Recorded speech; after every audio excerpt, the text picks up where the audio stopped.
আসসালামু আলাইকুম এভরিওয়ান। আমি আজকে আপনাদের সাথে নুডলস রান্নার রেসিপিটা শেয়ার করব। প্রথমে একটা কড়াইয়ে পানি গরম দিয়ে দিলাম, তারপরে 1 প্যাকেট নুডলস ডিম নিয়ে নিলাম। পানি গরম হয়ে গেলে তার ভিতরে নুডলসটা দিয়ে দিলাম।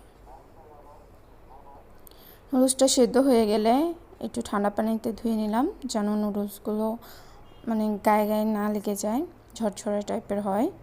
তারপরে কড়াইয়ে তেল দিয়ে দিলাম। তেল দিয়ে পেঁয়াজ মরিচগুলো দিয়ে দিলাম।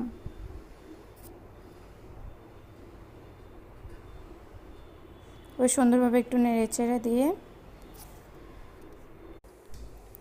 পেঁয়াজ মরিচগুলোকে সুন্দরভাবে লাল লাল করে একটু ভেজে নিতে হবে। তারপর ডিম দিয়ে দিলাম।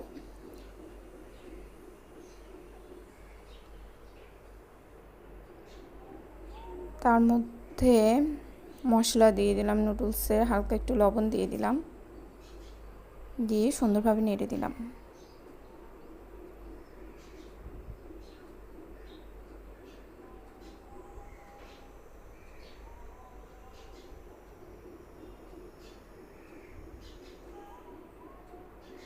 নুডলসগুলো দিয়ে দিলাম তার ভিতরে। ডিমগুলো ভাজা হয়ে গেলে তারপর ডিমের সাথে নুডলসগুলো মিশিয়ে নিলাম।